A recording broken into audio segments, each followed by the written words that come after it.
अस्सलाम वालेकुम dear students.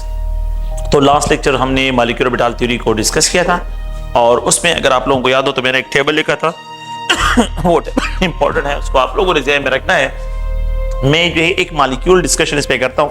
मैंने नाइट्रोजन मॉलिक्यूल को, ऑक्सीजन मॉलिक्यूल को, ये सारे डिस्कशन की है। मैं एक और मॉलिक्यूल जो है जो कि हेटेरो एटॉमिक मॉलिक्यूल्स होते हैं तो उनको थोड़ा सा डिस्कशन उस पे करता हूँ। और वो है, लेट्स सपोज जो है कि अगर आप लोग देखें कार्बोनाइल कंपाउंड हो, कार्बोनाइल जिसको हम कार्बन मोनोऑक्साइड, कार्बोनाइल कंपाउंड यहाँ पे जो है हम इसको नोमेनक्लेचर में इसके तो कार्बन मोनोऑक्साइड है।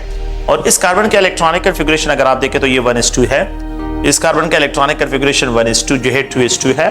और यहाँ पे ये 2px 2py और ये 2pz ऑर्बिटल है। तो यहाँ पे एक इलेक्ट्रॉन है, यहाँ पे एक इलेक्ट्रॉन है। तो यहाँ पे 1 2 3 4 5 6 इलेक्ट्रॉन इसके साथ है, कार्बन के साथ। ये कार्बन का इलेक्ट्रॉनिक कॉन्फ़िगरेशन है। यहाँ पे जो है अगर आप देखें तो ये 1s2 है। नो यहाँ पे ये 2s2 ऑर्बिटल है। और ये जो है अगर आप देखिए ऑक्सीजन के लिए तो 2px 2py and 2pz orbital है। देखिए यहाँ पे 2 इलेक्ट्रॉन्स है, यहाँ पे एक इलेक्ट्रॉन है, यहाँ पे एक इलेक्ट्रॉन। ये ऑक्सीजन की इलेक्ट्रॉनिक कॉन्फ़िगरेशन है। और ये जो है अगर आप देखें तो ये कार्बन की इलेक्ट्रॉनिक कॉन्फ़िगरेशन है। तो ये ऑर्बिटल इनसे के साथ ओवरलैप करते हैं। ये ऑर्बिटल कार्बन मोनोऑक्साइड पे अगर आप देखें तो ये ऑर्बिटल इनसे के साथ ओवरलैप करते हैं। जब इनसे के साथ तो यहाँ पे क्या है, यहाँ पे 2 मॉलिक्यूलर ऑर्बिटल बन जाते हैं। इसी तरह ये भी इनसे के साथ ओवरलैप करते हैं तो यहाँ पे भी 2 मॉलिक्यूलर ऑर्बिटल बन जाते हैं। तो एक कार्बन के एटॉमिक ऑर्बिटल्स हैं और ये ऑक्सीजन के एटॉमिक ऑर्बिटल्स हैं। तो कार्बन के 1 2 3 4 5, ऑक्सीजन के भी 1 2 3 4 5 जो है इसकी क्या है, यहाँ पे एटॉमिक ऑर्बिटल है। ये 6 एटॉमिक ऑर्बिटल ओवरलैप करते हैं, 6 मॉलिक्यूलर ऑर्बिटल की फॉर्मेशन होती है। अगर आप देखें तो यहाँ पे जो है ये 6 मॉलिक्यूलर ऑर्बिटल की फॉर्मेशन होती है। ये ऑर्बिटल कंप्लीटली फील्ड, ये ऑर्बिटल कंप्लीटली फील्ड, ये ऑर्बिटल कंप्लीटली फील्ड, ये ऑर्बिटल कंप्लीटली फील्ड है। 1s सिग्मा स्टार, यहाँ पे 2s सिग्मा और ये 2s सिग्मा स्टार ऑर्बिटल है। अगर आप देखें अब यहाँ पे 1 2 3 4 5 6 जो है अगर आप देखें तो 6 इलेक्ट्रॉन्स हैं। तो 2 इलेक्ट्रॉन यहाँ पे आ जाते हैं, 2 इलेक्ट्रॉन यहाँ पे, 2 इलेक्ट्रॉन यहाँ पे जो है ये बिल्कुल एम्प्टी कार्बन मोनोऑक्साइड का स्ट्रक्चर। तो मॉलिक्यूलर ऑर्बिटल डायग्राम जो है फॉर कार्बन मोनोऑक्साइड जो है ये हम डिस्क्राइब करते हैं। अगर आप देखें तो इसमें 6 माइनस जो है 0 divide by 2 is equal to 3 इसका बॉन्ड ऑर्डर है। तो कार्बन मोनोऑक्साइड का बॉन्ड ऑर्डर अगर आप लोग देखें तो ये 6 है। इसमें अगर आप देखें तो ये जो है ये बॉन्ड ऑर्डर जो है इसके लिए क्या डिस्क्राइब करते हैं, ये जो है 6 इसका बॉन्ड ऑर्डर है। तो ये कार्बन मोनोऑक्साइड के लिए, इसमें हम दैट्स नॉट इंपॉर्टेंट, लेकिन ये जो है कार्बन मोनोऑक्साइड के लिए। और ये डायामैग्नेटिक है क्योंकि इसमें कोई इलेक्ट्रॉन अनपेयर्ड नहीं है। Diamagnetic, the compound is known as diamagnetic compound, ये डायामैग्नेटिक कंपाउंड है। तो ये एक जनरल हेटेरो एटॉमिक मॉलिक्यूल में आप जो है जिस एटम से ये बना हुआ है उसके इलेक्ट्रॉनिक कॉन्फ़िगरेशन ड्रा करें और दूसरा एटम है उसके इलेक्ट्रॉनिक कॉन्फ़िगरेशन और फिर ऑर्बिटल की मिक्सिंग करें और ओवरलैपिंग करें और उससे जो है मॉलिक्यूलर ऑर्बिटल डायग्राम उसके लिए ड्रा करें। ऑल्दो ये आपके कोर्स का हिस्सा नहीं है। तो यहाँ पे अगर आप लोग देखें तो ये जो है कार्बन मोनोऑक्साइड में जो है आप लोगों के पास क्या है, ये डायमैग्नेटिक प्रॉपर्टीज जो है ये शो करता है। नेक्स्ट जो है अगर हम यहाँ पे आ जाते हैं तो सिग्निफिकेंस ऑफ एमओटी थ्योरी। तो मेरे ख्याल में जो है ये सिग्निफिकेंस में जो है हम जो यहाँ पे डिस्कशन करते हैं सिग्निफिकेंस, तो सिग्निफिकेंस में जो है ये है कि significance of the MOT theory, molecular orbital theory की जो सिग्निफिकेंस है उसमें पहला पॉइंट ये है कि हम यहाँ पे देखते हैं पॉसिबिलिटी, फिजिबिलिटी के बॉन्ड फिजिबल है कि नहीं, feasibility of bond. Molecular orbital theory हमें एक्सप्लेन करता है कि बॉन्ड की फिजिबिलिटी है कि नहीं, पॉसिबिलिटी है कि नहीं। अगर बॉन्ड ऑर्डर 0 तो there is no feasibility, there is no possibilities. लेकिन अगर बॉन्ड ऑर्डर प्रेजेंट हो it means the bond is feasible. तो बॉन्ड ऑर्डर जो है फ्रैक्शन भी हो सकता है, बॉन्ड ऑर्डर जो है आप लोगों के पास होल नंबर में भी हो सकता है। सेकंड पॉइंट अगर आप लोगों को याद हो तो मैंने डिस्कशन किया था कि the number of bonding electron को अगर मैं रिमूव करता हूं, बॉन्डिंग मॉलिक्यूलर ऑर्बिटल के इलेक्ट्रॉन जितने ज्यादा होते हैं the anti bonding molecular orbital, तो वो मॉलिक्यूल स्टेबिलिटी गेन करता है। कि जितने bonding the number of electron in the bonding molecular orbital increase, stability increase, the number of electron in the anti bonding electron जो है एंटी बॉन्डिंग इलेक्ट्रॉन जो है इंक्रीज होते हैं तो स्टेबिलिटी डिक्रीज होती है। Removal of electron from the anti bonding, stability increase, bond order increase होता है। लेकिन removal of electron from the bonding molecular orbital, stability decrease होती है। हमने ऑलरेडी इस पर डिस्कशन किया है। अगर आप लोग देखें तो यहाँ पे बॉन्ड ऑर्डर है, तो बॉन्ड ऑर्डर जो है bond order explain the stability of molecule. जितना बॉन्ड ऑर्डर ज्यादा होगा मॉलिक्यूलर स्टेबिलिटी इतनी ज्यादा होगी, मॉलिक्यूलर स्टेबिलिटी इंक्रीज होगी। बॉन्ड ऑर्डर जब इंक्रीज होता है तो बॉन्ड लेंथ डिक्रीज होता है, बॉन्ड लेंथ डिक्रीज होता है। बॉन्ड ऑर्डर इंक्रीज होता है तो बॉन्ड लेंथ डिक्रीज होता है। इन द फोर्थ पॉइंट यहां पे जो हम डिस्कशन करते हैं इसके, तो the paramagnetic nature of the some species, paramagnetic nature of molecules जो है, paramagnetic nature of molecules can be describe from the paramagnetic of molecule. Paramagnetism can be described, means the paramagnetic nature of oxygen can be described by molecular orbital theory, ये मोटी theory के जरिए इसको describe करते हैं। अगर आप लोग देखें मॉलिक्यूलर ऑर्बिटल थ्योरी हमें जो है the paramagnetic nature of the oxygen को भी एक्सप्लेन करता है। Magnetism according to the valence bond theory oxygen is diamagnetic, लेकिन प्रैक्टिकली अगर हम देखें तो ऑक्सीजन पैरामैग्नेटिक है। तो मैग्नेटिज्म जो है due to the presence of two unpaired electron in the anti bonding molecular orbital, जिसको हमने ऑलरेडी डिस्कस किया है। So the paramagnetic nature of the molecule जो है कि मॉलिक्यूलर पैरामैग्नेटिक नेचर को हम जब डिस्क्राइब करते हैं तो उसके लिए क्या एक्सप्रेशन करते हैं, यहाँ पे जो है आप लोगों ने प्लीज ध्यान में रखना है। उसके लिए हम मॉलिक्यूलर ऑर्बिटल थ्योरी की तरफ आते हैं। तो ये एक जनरल जो है इसके कुछ सिग्निफिकेंस पॉइंट्स हैं, इनको आप लोगों ने प्लीज ध्यान में रखना है। नेक्स्ट जो है एक अनदर टॉपिक की तरफ आते हैं and that is bond energy, that is known as a bond energies. तो बॉन्ड एनर्जीज को डिस्कस करते हैं कि बॉन्ड एनर्जीज क्या है। अगर आप लोग देखें तो यहाँ पे जो है ये नेक्स्ट टॉपिक है और इसमें जो है हम ये डिस्कशन करते हैं कि ये 1 मोल ऑफ हाइड्रोजन गैस जो है हम लेते हैं and if we have to add 400 जो है 436 kilo joule per mole energy इस पे ऐड करता हूं, मोल kilo joule per mole energy इस पे ऐड करता हूं। So it is converted into 2 mole of hydrogen atom, ये 2 मोल्स ऑफ हाइड्रोजन एटम में कन्वर्ट हो जाएगा। यहां पे अगर मैं यहां पे 1 मोल ऑफ क्लोरीन गैस लेता हूं तो you have to add 242 kilo joule per mole energy इसमें ऐड करनी है। यहां पे ये 2 मोल ऑफ क्लोरीन एटम में कन्वर्ट हो जाएगा, 2 मोल ऑफ क्लोरीन एटम में। 1 मोल ऑफ द यहां पे जो है अगर मैं लेता हूं ब्रोमीन तो इट इज जो है we need 193 kilo joule per mole energy जो है मुझे रिक्वायर्ड है 193। So it will be converted into 2 mole of bromine atom में ये कन्वर्ट होता है। अगर आप लोग देखें तो यहां पे मैं एक डिफिनिशन पॉइंट ऑफ व्यू से कि the amount of energy required to break all bonds in 1 mole of a substance, that amount of energy is known as bond enthalpy, bond energy, bond dissociation energy. The amount of energy required to break all bonds in 1 mole of a substance, अगर मैं यहां पे लिखूं कि the amount of energy required to break all bonds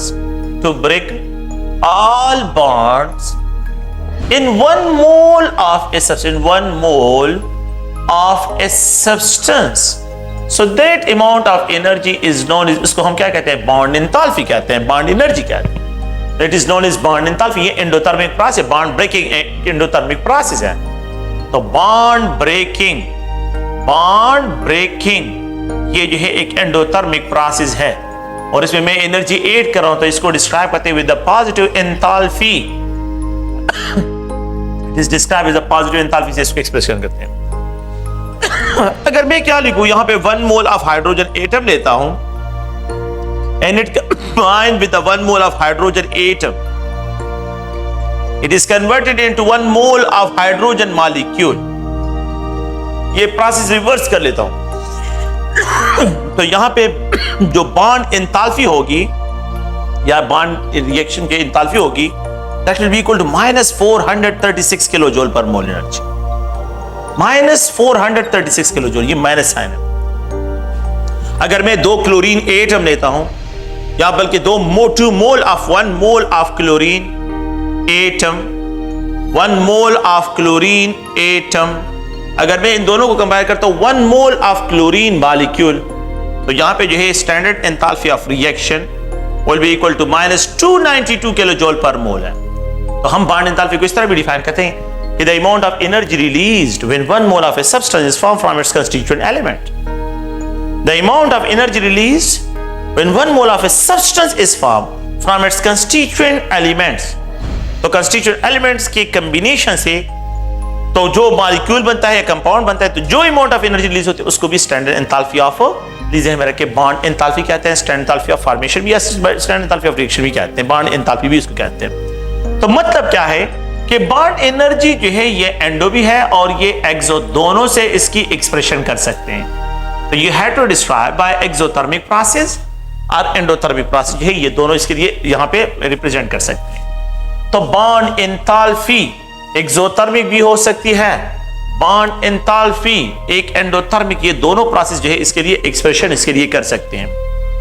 अगर मैं यहां पे एक पॉइंट को लिखूं कि 1 mole of hydrogen gas it is equal to 2 gram, ये 2 ग्राम के बराबर है, और यहां पे जो है Avogadro number of molecule of hydrogen है 2 मोल, मोल का मतलब Avogadro number, it occupy 22.4 dm³ volume. इसकी जो बॉन्ड एंथैल्पी एनर्जी है 436 किलो जूल पर मोल है। तो अगर आपके पास 1 mole of hydrogen it means 2 ग्राम हो, 2 ग्राम का मतलब है एवोगाड्रो नंबर, इसका मतलब है 22.4 dm³। अगर आप इसको इतनी एनर्जी प्रोवाइड करते हैं तो यहां पे जितने भी बॉन्ड्स होंगे सबके सब बॉन्ड ब्रेक हो जाएंगे। तो 1 मोल ऑफ हाइड्रोजन गैस को डिकम्पोज करके बॉन्ड एंथैल्पी जो है वो अगर आप लोग देखें तो इतनी एनर्जी है। अगर मैं आपको ये कहूं कि मेरे पास 10 मोल ऑफ हाइड्रोजन मॉलिक्यूल हो तो 10 टाइम इंक्रीज। अगर मैं यहां पे 100 मोल ऑफ हाइड्रोजन मॉलिक्यूल हो तो 100 मोल ऑफ मॉलिक्यूल की बॉन्ड एंथैल्पी क्या होगी, 100 टाइम इंक्रीज, तो ये इसके साथ क्रॉस हो जाएगा 100। और अगर मैं यहां पे कहूं कि 1000 जो है मोल ऑफ हाइड्रोजन गैस हो तो ये 1000 इसके साथ मल्टीप्लाइड हो जाएगा। अगर आप लोग ये एक रिलेशन, ये मोल और एनर्जी का रिलेशन है, मोल और एनर्जी का रिलेशन है। अगर आप यहां पे देखें तो ये 2 gram of hydrogen, 2 gram means 1 मोल, तो इट मींस कि 1 मोल के ये बराबर है तो 436 kilo joule per mole energy required है। अच्छा, अगर मैं आपको ये कहूं कि मेरे पास 20 ग्राम है तो ये इसके साथ मल्टीप्लाइड हो जाएगा। अगर मैं यहां पे ये कहूं कि मेरे पास 100 ग्राम है तो यह इसके साथ मल्टीप्लाइड हो जाएगा। तो 2 ग्राम के लिए फिक्स है, बाकी जो है आप मल्टीप्लिकेशन की तरफ जाए। अगर मैं ये कहूं कि 1 kg मेरे पास हाइड्रोजन है, 1000 ग्राम है, तो ये इसकी क्या एनर्जी होगी, तो उनको डिकम्पोज की बॉन्ड एंथैल्पी इसके बराबर होगी 1 kg के लिए। अगर मैं यहां पे ये लिख दूं कि ये Avogadro number of hydrogen molecule 1 मोल के बराबर है, तो उनको डिकम्पोज करेंगे 436 किलो जूल पर मोल, यही एनर्जी है। 1 एवोगाड्रो नंबर के लिए इतनी चाहिए, तो 10 एवोगाड्रो के लिए कितनी एनर्जी चाहिए होगी, 100 एवोगाड्रो नंबर के लिए मुझे कितनी एनर्जी चाहिए, और उसको डिकम्पोज 1000 एवोगाड्रो नंबर को डिकम्पोज करने के लिए मुझे कितनी एनर्जी चाहिए। We can easily find by just only cross multiplication. ये एक अनदर रिलेशन है जिसमें नंबर और जो है एनर्जी का रिलेशन है। 22.4 dm³ वॉल्यूम ऑफ हाइड्रोजन को डिकम्पोज करने के लिए 436 kilo joule per mole energy के बराबर है, इतनी एनर्जी चाहिए। अगर मैं आपको ये कहूं कि 22.4 dm³ डेसिमल को खत्म कर लिया, कितनी एनर्जी चाहिए, ये रेफरेंस है, ये इस तरह जिस तरह ये डेसिमल खत्म करे तो यहां पे भी डेसिमल लगाए, मतलब डेसिमल लगे यहां पे 0 आ जाएगा। ओके, इसको रेफरेंस स्टैंडर्ड लेना है। अगर मैं आपको ये कहूं कि 100 dm³ है तो उसके लिए कितनी एनर्जी रिक्वायर्ड होगी। अगर मैं यहां पे ये लिख दूं कि 1000 dm³ के लिए 10,000 dm³ के लिए मुझे कितनी एनर्जी रिक्वायर्ड होगी, यू कैन इजीली फाइंड। ये एक अनदर रिलेशन बॉन्ड एंथैल्पी के लिए। ये मैं सिर्फ एक हाइड्रोजन के पॉइंट ऑफ व्यू से बात कर रहा हूं। अगर आप लोग देखें तो यहां पे हाइड्रोजन, तो अगर आप लोग गौर से देखें तो हमारे लिए जो इंपॉर्टेंट पॉइंट्स उसकी तरफ अभी हम आते हैं, और वो ये है कि let's suppose Avogadro number of hydrogen molecule 6.023 या 2 × 10⁻²3 मॉलिक्यूल्स ऑफ हाइड्रोजन के लिए 436 kilo joule per mole energy चाहिए।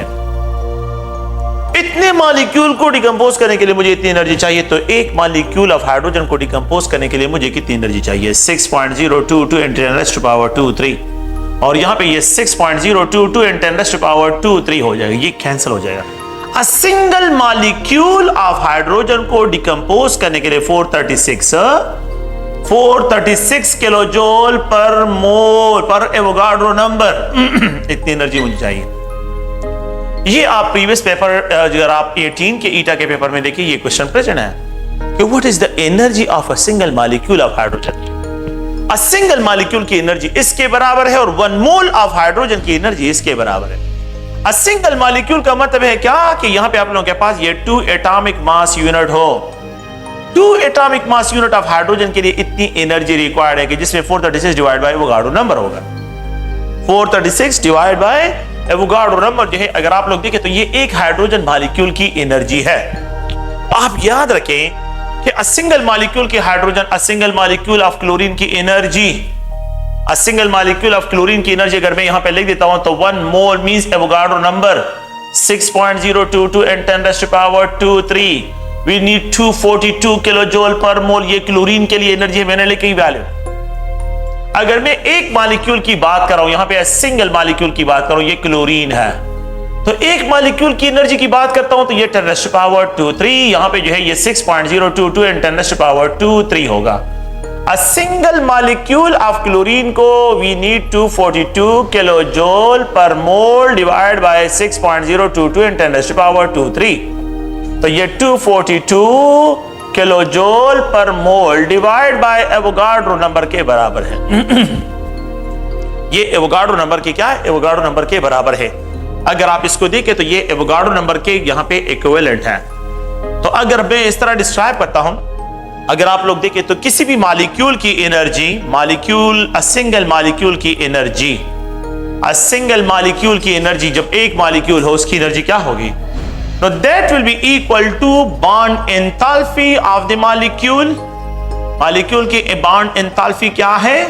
Divide by Avogadro number of, जो है नंबर एवोगाड्रो नंबर पे इसको डिवाइड करें तो यहां पे जो है bond enthalpy divide by Avogadro number is equal to the one molecule की एनर्जी होगी। तो अगर आप लोग देखें हाइड्रोजन मॉलिक्यूल की energy 436 divide by Avogadro number है। अगर क्लोरीन मॉलिक्यूल को देखें तो 242 डिवाइड बाय एवोगाड्रो नंबर है।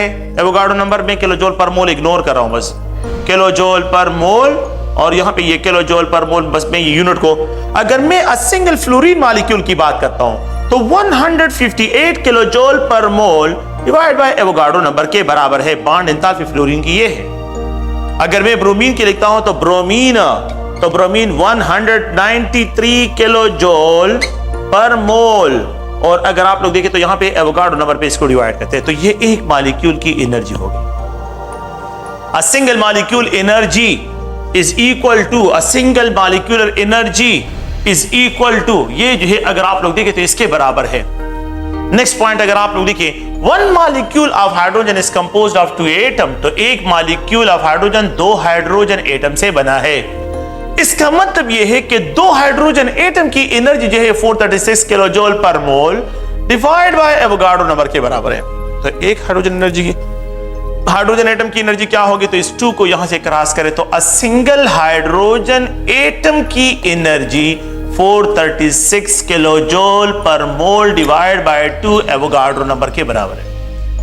ये अगर आप लोग देखिए एक हाइड्रोजन एटम की एनर्जी इसके बराबर है। मॉलिक्यूल की energy 436 divide by Avogadro number है, लेकिन एक हाइड्रोजन एटम की एनर्जी इसके बराबर है। Okay, a single chlorine atom की एनर्जी को अगर मैं लिखता हूं, अ सिंगल क्लोरीन एटम की एनर्जी को अगर मैं लिखता हूं, अ सिंगल क्लोरीन एटम की एनर्जी अगर मैं लिखता हूं तो it means 242 kilo joule per mole divide by 2 Avogadro number के बराबर है। अ सिंगल फ्लोरीन एटम की एनर्जी अगर मैं लिखता हूं तो ये 158 kilo joule per mole divide by 2 Avogadro number के बराबर है। अ सिंगल जो है अगर आप लोग देखिए ब्रोमीन एटम की एनर्जी अगर है तो that is equal to 193 kilo joule per mole divide by 2 Avogadro number के बराबर है। तो ये एक एटम की एनर्जी इसके बराबर है, एक एटम की एनर्जी। अ सिंगल एटम की एनर्जी, अ सिंगल एटम की एनर्जी, अ सिंगल एटम की एनर्जी, ये अगर आप लोग देखिए तो ये इसके बराबर है and it is equivalent to this one, ये इसके बराबर है। ओके, अगर आप लोग देखें तो यहां पे एक हाइड्रोजन एटम की एनर्जी जो मैंने यहां पे एक्सप्रेशन की है, तो अगर आप इनका रेशियो निकालें 436 डिवाइड बाय 2 एवोगाड्रो नंबर, और इस तरह 242 डिवाइड बाय 2 एवोगाड्रो नंबर, इसी तरह 158, तो मैं बस जनरली जो है कि अगर मैं यहां पे एक पॉइंट लिख दूं कि ये मेरे पास एक अनदर मॉलिक्यूल है HCl, ये एक हाइड्रोजन एटम से बना हुआ है और ये एक क्लोरीन एटम से बना HCl। अच्छा, इस हाइड्रोजन एटम की energy 436 kilo joule per mole divide by 2 Avogadro number इसके बराबर है, इस एक हाइड्रोजन एटम की एनर्जी। और इस क्लोरीन एटम की एनर्जी जो है ये 242 kilo joule per mole divide by 2 Avogadro number के बराबर है। इन दोनों का रेशियो निकालें। अगर आप लोग देखें तो ये एक हाइड्रोजन एटम की एनर्जी और ये एक क्लोरीन एटम की एनर्जी, मैं ये एक्सपेक्ट कर रहा हूं, एक्सपेक्टेड क्या है, मैं ये एक्सपेक्ट कर रहा हूं कि ये मेरे पास HCl की एनर्जी के बराबर होगा, एक मॉलिक्यूल ऑफ HCl के बराबर होगा, एक मॉलिक्यूल ऑफ HCl की जो एनर्जी है वो इसके बराबर होगा। जब मैं इनका रेशो निकाल लेता हूं, इसका रेशो निकाल, दोनों को सम अप करता हूं, तो it is round about equal to 55.6 and 10⁻⁻23 kilo joule per molecule है, पर मॉलिक्यूल 55 जो है यहाँ पे 6 या 55 पॉइंट राउंड अबाउट जो है 9, 55.9 इंटू 10⁻⁻24 जो है -23 किलो जूल पर मॉलिक्यूल की बात करता हूं। ये मैंने कैलकुलेशन की है, ये मैंने क्या किया है, कैलकुलेट की है। एक एटम की एनर्जी फाइंड की है, दूसरे एटम की एनर्जी फाइंड की है। तो calculated value of energy is equal to 55.9 in 10⁻⁻23 kilo joule per molecule. अब मैं एक्सपेरिमेंटल फाइंड करता हूं, तो मैं यहां पे एक अनदर पॉइंट की तरफ आता हूं, दैट इज एक्सपेरिमेंटल वैल्यू। क्या होगी? Experimental value of energy find out करता हूं। जब experimental value of energy find करता हूं तो दैट इज इक्वल टू 72.2। ये 72 है, 72.2 into 10⁻⁻23 kilo joule per molecule के बराबर है। आप इन दोनों में डिफरेंस को देखें, ये डिफरेंस राउंड अबाउट 16 का डिफरेंस बन रहा है, round about approximately equivalent to एक मॉलिक्यूल में जो डिफरेंस ऑफ एनर्जी है वो 16 का डिफरेंस है। 72 ज्यादा है, 55 कम है। इसका मतलब ये हो कि experimental bond enthalpy, bond energy is greater than the calculated, जो मैंने कैलकुलेशन की है, कैलकुलेटेड बॉन्ड एनर्जी से जो है ये इसकी वैल्यू ज्यादा है। कैलकुलेटेड वैल्यू कम, एक्सपेरिमेंटल वैल्यू ज्यादा है। रीजन क्या है? यहां पे हाइड्रोजन एटम के दरमियान इलेक्ट्रोनेगेटिविटी नहीं है, लेकिन यहां पे electronegative difference between the two combined nuclei है। तो electronegative difference between the two combined nuclei, the nuclei will strongly hold each other. जब एक दूसरे को होल्ड करेंगे स्ट्रांगली तो फिर ये ज्यादा एनर्जी रिलीज करते हैं।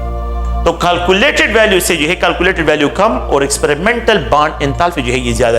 तो कंक्लूजन ये है कि bond enthalpy is not an additive property, जिसमें एक एटम की एनर्जी फाइंड करे, दूसरे एटम की एनर्जी फाइंड करे, दोनों को सम अप करो और आप एक्सपेरिमेंटल नहीं, इस तरह नहीं है।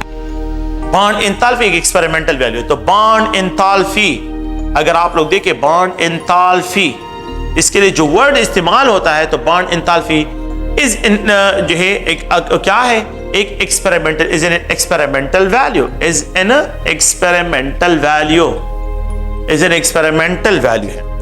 ये एक experimental, it is not an additive property, ये एक एडिटिव प्रॉपर्टी नहीं है। मैं इसके बाद जो है अगर आप लोग देखें इन ही मॉलिक्यूल की जो एनर्जी है, तो HCl की एनर्जी को अगर आप लोग देखें तो इस एनर्जी से एक मॉलिक्यूल की एनर्जी कैलकुलेटेड की बात कर रहा हूं, कैलकुलेटेड बॉन्ड एंथैल्पी अगर आप देखें तो एक मॉलिक्यूल जो है, एक मॉलिक्यूल की जो एनर्जी है, Now that energy is equal to a single molecule of HCl की जो एनर्जी है, that is equal to 55.9 10⁻⁻23 ये किलो जूल पर मॉलिक्यूल इसकी वैल्यू है। अगर एक HCl की इतनी है तो Avogadro number of HCl means 1 mole of HCl molecule की बॉन्ड एंथैल्पी किसके बराबर हो। तो ये इसके साथ क्रॉस करते हैं, ये एनर्जी क्या करते हैं, इसके साथ क्रॉस करता हूं। तो जब ये एनर्जी और ये एवोगाड्रो नंबर एक के साथ क्रॉस होते हैं तो क्रॉस मोल जो है, जिसको हम यहां पे डिस्क्राइब करते हैं क्योंकि ये 1 मोल है, तो ये इसके साथ जब क्रॉस हो जाएगा तो ये 1 मोल के लिए इतनी एनर्जी होगी। तो मैं क्या लिखूंगा, Avogadro number multiplied 55.9 10⁻⁻23 kilo joule per molecule. अगर आप लोग देखें तो जब ये एक दूसरे के साथ मल्टीप्लाइड होंगे तो this value is approximately equivalent to, this value is approximately equivalent to, ये जो है राउंड अबाउट जो है अगर हम कैलकुलेट करते हैं तो this value is round about जो है ये 230 किलो जूल पर मोल के बराबर है, 230 किलो जूल पर मोल के बराबर है। तो ये कैलकुलेटेड वैल्यू है, नॉट कैलकुलेटेड वैल्यू। लेकिन जब हम एक्सपेरिमेंटल वैल्यू फाइंड करते हैं, एक्सपेरिमेंटल एनर्जी को अगर आप क्या करते हैं, बॉन्ड एंथैल्पी में 1 मोल में कन्वर्ट करते हैं, तो अगर हम एक्सपेरिमेंटल वैल्यू को इसी तरह कैलकुलेट करें तो एक्सपेरिमेंटल वैल्यू जो है, एक्सपेरिमेंटल वैल्यू, तो दैट इज इक्वल टू, मैं यहां पे एक्सप्रेशन करता हूं, 430 किलो जूल पर मोल के बराबर है। 430 experimental value is greater, calculated value जो है ये लेसर है। इन दोनों के दरमियान अगर आप डिफरेंस को फाइंड आउट करें So the difference of energy between these two experimental minus calculated, that is round about equal to 200 के बराबर है। 200 डिफरेंस आ रहा है, ये बहुत ज्यादा डिफरेंस है। इससे मैंने क्या कहा कि bond enthalpy is an experimental value, it is not an additive property जिसपे एक की एनर्जी एटम की फाइंड करें दूसरे एटम की और आप सम अप करें और आप ये कहें कि मेरे पास बॉन्ड एंथैल्पी नहीं, इस तरह नहीं है। It is an experimental value. ये 200 का डिफरेंस जो है यहां पे आ रहा है, ये बहुत ज्यादा डिफरेंस है। तो अगर आप लोग देखें तो आप लोगों के बुक में एक टेबल गिवन है और उस टेबल में जो है अगर हम देखें और वहां पे जो कैलकुलेशंस है, डिफरेंट कैलकुलेशन कि यहाँ पे जो है ये HF है, यहाँ पे HCl है, यहाँ पे हाइड्रोब्रोमिक एसिड, यहाँ पे हाइड्रो आयोडिक एसिड है। ये जो है अगर आप देखें तो ये एक टेबल आप लोगों के बुक पे गिवन है और इसमें जो है एक कैलकुलेटेड वैल्यू है, एक एक्सपेरिमेंटल वैल्यू है और एक जो है डिफरेंस है, डिफरेंस। तो जो कैलकुलेटेड बस इस वैल्यू को लिखने की कोई जरूरत नहीं है, लेकिन अगर मैं यहाँ पे जो इन दोनों के दरमियान HF के लिए डिफरेंस फाइंड आउट करूं तो this difference is equal to 274। अगर मैं इन दोनों के लिए HCl के लिए कैलकुलेटेड और एक्सपेरिमेंटल वैल्यू में डिफरेंस फाइंड करूं तो दैट इज इक्वल टू 200। अगर मैं यहां पे HBr के लिए एक्सपेरिमेंटल और कैलकुलेटेड वैल्यू को डिफरेंस फाइंड आउट करता हूं तो it is equal to 55।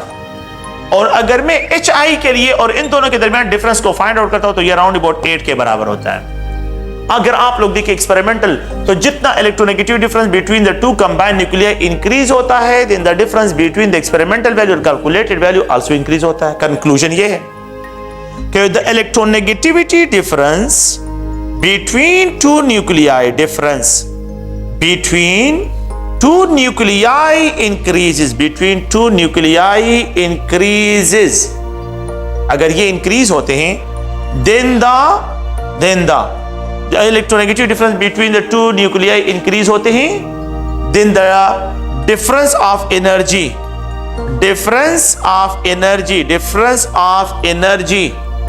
also जो है ये क्या होती है, increase होती है। also energy between experimental and calculated are also increases, ये भी increase होते हैं, it also increases। तो ये अगर आप लोग देखिए एक स्टेटमेंट है और एक स्टेटमेंट जो है यहाँ पे अगर आप लोग देखिए electronegative difference between two nuclei increases, then the difference of energy between experimental and calculated value also increase होता है। तो ये अगर आप लोग देखें तो आप लोगों ने इस पॉइंट को ज़हन में रखना है। अच्छा, कौन कौन से फैक्टर जो है वो बॉन्ड एनर्जी को इफेक्ट करते हैं, फैक्टर्स अफेक्टिंग द, कौन कौन से फैक्टर जो है द बॉन्ड एंथैल्पी। तो पहला पॉइंट क्या है कि यहाँ पे जो है electronegativity difference between the two combined nuclei increase, bond enthalpy increase. So electronegativity जितनी ज्यादा होती है between the two combined nuclei, bond enthalpy increase होती है। Electronegative difference increase, bond enthalpy increase. तो यहाँ पे इलेक्ट्रोनेगेटिविटी ज्यादा है और यहाँ पे जो है कम है, तो यहाँ पे बॉन्ड एंथैल्पी कम, यहाँ पे बॉन्ड एंथैल्पी सबसे ज्यादा है। तो इसी वजह से बॉन्ड एंथैल्पी HF की ज्यादा देन HCl, HCl की ज्यादा देन HBr, HBr की ज्यादा then the HI। So which of the following bond is thermodynamically more stable is HF? In the type of bond that is thermodynamically unstable is HI है। ये second point जो है अगर आप लोग देखें तो मैं यहाँ पे जो है कि bond energy is directly proportional to the bond order. Bond order जितना इंक्रीज होता है बॉन्ड एंथैल्पी इंक्रीज होती है। ये कार्बन है ऑक्सीजन के साथ सिंगल बॉन्डेड है, ये कार्बन है ऑक्सीजन के साथ डबल बॉन्डेड है, ये कार्बन है नाइट्रोजन के साथ डबल बॉन्डेड है, ये कार्बन नाइट्रोजन के साथ ट्रिपल बॉन्डेड है, ऑक्सीजन सिंगल बॉन्डेड है, ऑक्सीजन डबल बॉन्डेड है। तो जितना बॉन्ड ऑर्डर इंक्रीज होता है बॉन्ड एंथैल्पी भी इंक्रीज। तो बॉन्ड एनर्जी और बॉन्ड ऑर्डर में डायरेक्ट रिलेशन है। बॉन्ड एनर्जी जितनी है आप लोगों के पास और बॉन्ड ऑर्डर में डायरेक्ट, जितना बॉन्ड ऑर्डर इंक्रीज होता है बॉन्ड एंथैल्पी भी इंक्रीज होती है। द थर्ड पॉइंट अगर हम यहाँ पे देखें तो ये तो बॉन्ड ऑर्डर जो है इसके लिए यहाँ पे एक्सप्रेशन करना था। द थर्ड पॉइंट ये है कि साइज ऑफ एटम जो है, साइज ऑफ एटम जितना स्मॉल होता है बॉन्ड एंथैल्पी ज्यादा, और साइज ऑफ द एटम जितना ज्यादा होता है तो साइज ऑफ द एटम और बॉन्ड एनर्जी में इनवर्स रिलेशन है कि बॉन्ड साइज है, एक साइज जितना स्मॉल होगा न्यूक्लियर एक दूसरे को स्टाइलली होल्ड करेंगे, और साइज जितना बड़ा होता है बॉन्ड लेंथ इंक्रीज होता है तो बॉन्ड एनर्जी डिक्रीज होती है। तो least amount of energy will be required and more amount of energy will be required. तो यहाँ पे आप लोगों ने ये ज़हन में रखना है। लेकिन अगर आप लोग गौर से देखें तो ये स्मॉल साइज जो है, स्मॉल साइज इसमें एक्सेप्शन भी है, फ्लोरीन के केस में एक्सेप्शन है।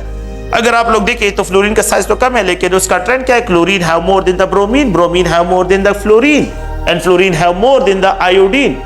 उसका रीजन आप लोगों को पता होगा कि फ्लोरीन में यहां पे लोन पेयर ऑफ इलेक्ट्रॉन्स है और यहां पे ये फ्लोरीन ये स्मॉल साइज के, तो ये लोन पेयर ऑफ इलेक्ट्रॉन एक दूसरे को रिपेल करते हैं, जिसकी वजह से ये बॉन्ड एंथैल्पी क्या हो जाती है? ये अनस्टेबल हो जाता है, ये बॉन्ड आसानी के साथ टूट जाता है। Less amount of energy be required to decompose this bond, इस बॉन्ड को डिकम्पोज करने के लिए से रीजन बस सिर्फ ये है कि आप लोगों के पास यहाँ पे ये लोन पेयर ऑफ इलेक्ट्रॉन इसको क्या करते हैं? यहाँ पे डिस्टेबलाइज करते हैं। The fourth point, S character increase होते हैं।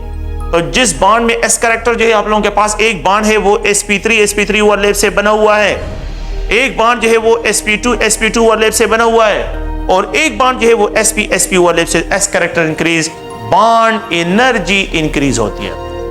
एस कैरेक्टर इंक्रीज होते हैं, bond energy, which of the following bond is thermodynamically more stable?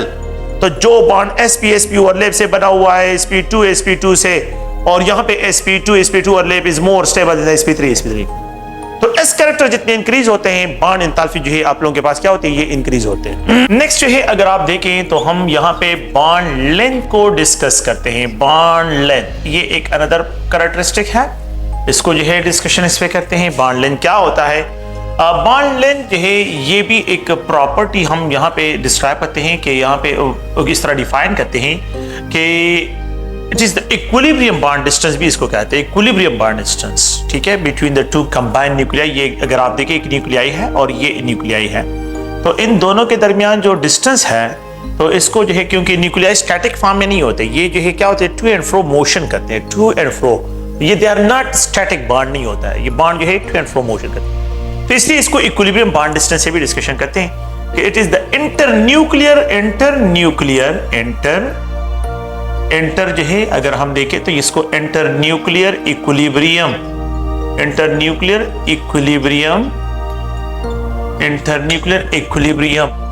Distance between two covalently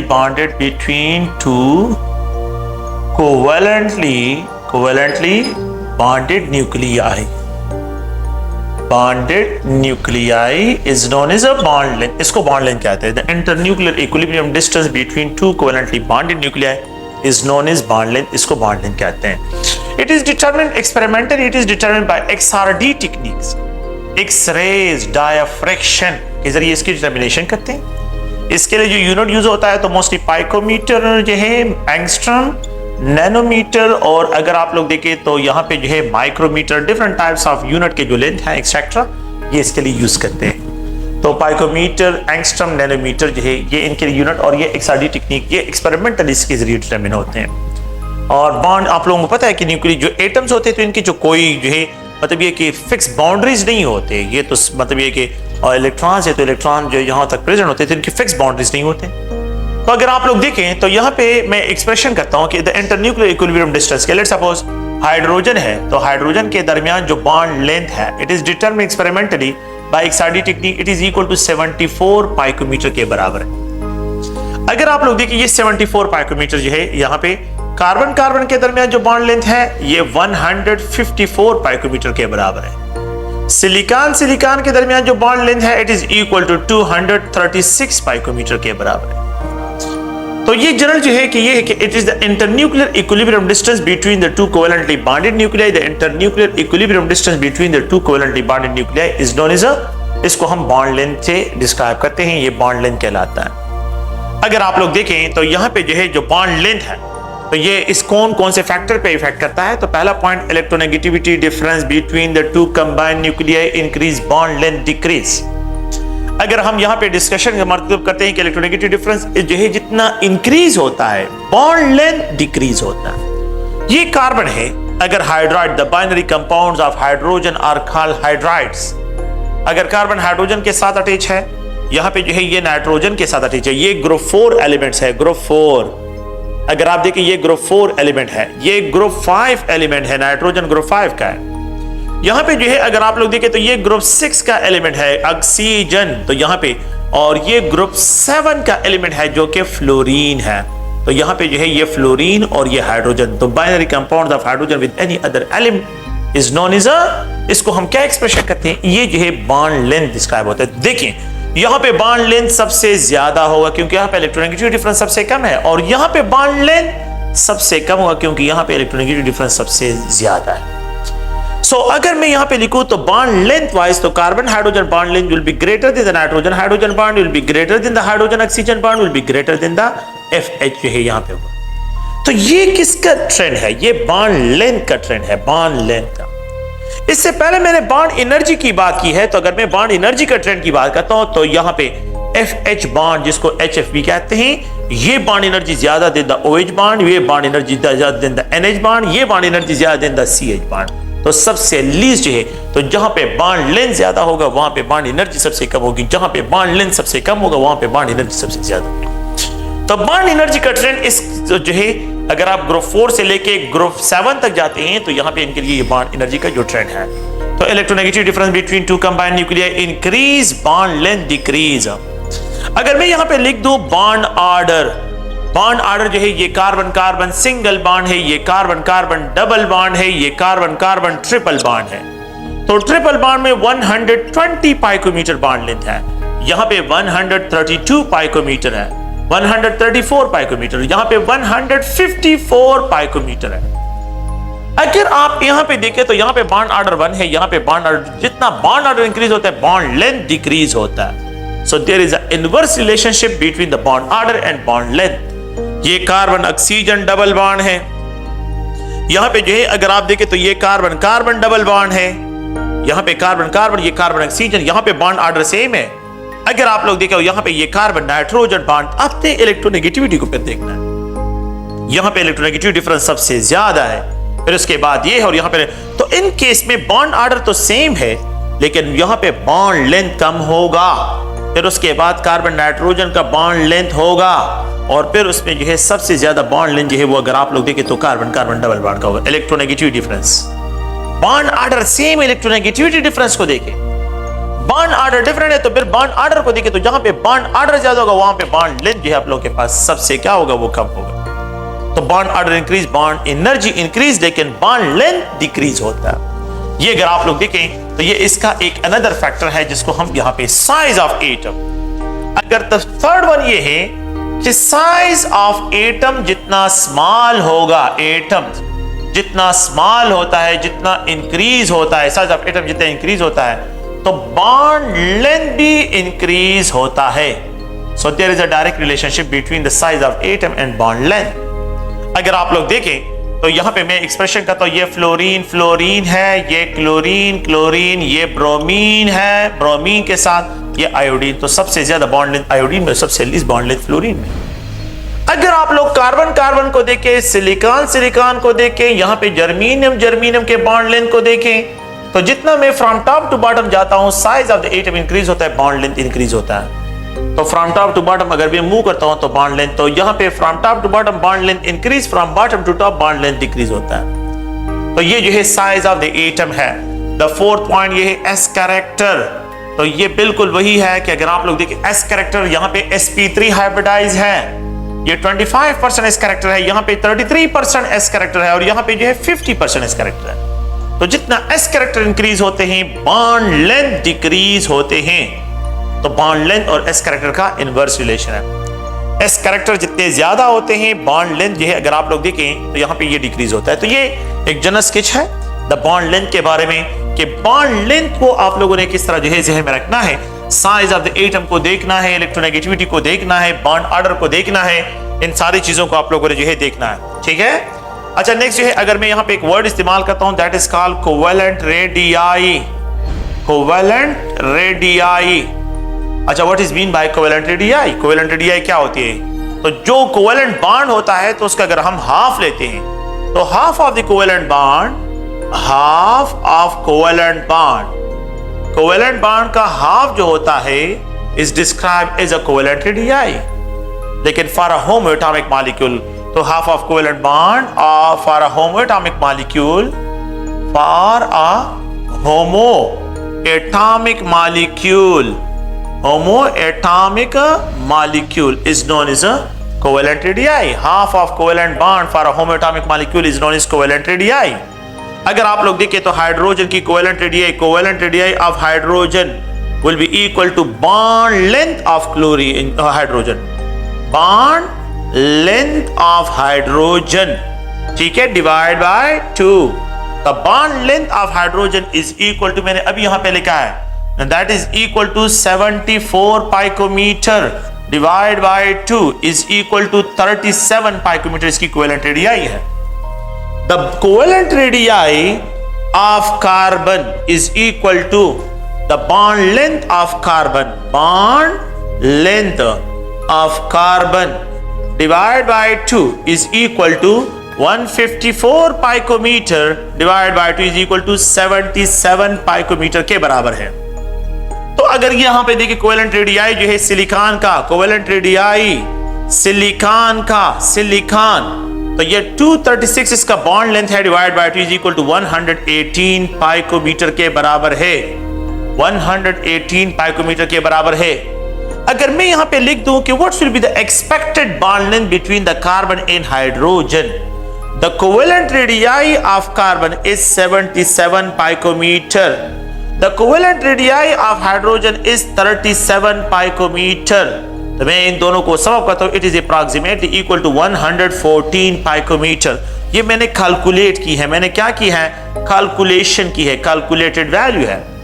जब मैं एक्सपेरिमेंटल वैल्यू के साथ इसकी कंपैरिजन करता हूं तो मैं बॉन्ड लेंथ को मेजर करता हूं और एक्सपेरिमेंटली डिटर्मिनेशन करता हूं। ये कैलकुलेशन मैंने किया है। Now we have to find experiment, perform experiment. Experiment perform करते हैं तो मैंने अभी आपको बता दिया कि एक्सपेरिमेंटली जो है it is determined bye XRD technique, bond length XRD। तो experimentally जो है we had to determine by XRD, it was found that the carbon hydrogen bond is approximately equivalent to 110 picometer के बराबर है। आप देखें यहां पे 114 पाइकोमीटर और यहां पे एक्सपेरिमेंटल 110 है।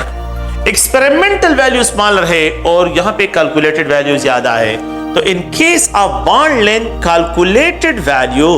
Calculated value is greater than the experimental value, calculated value is greater than the experimental value, experimental value कम और calculated value जो है ये ज्यादा है।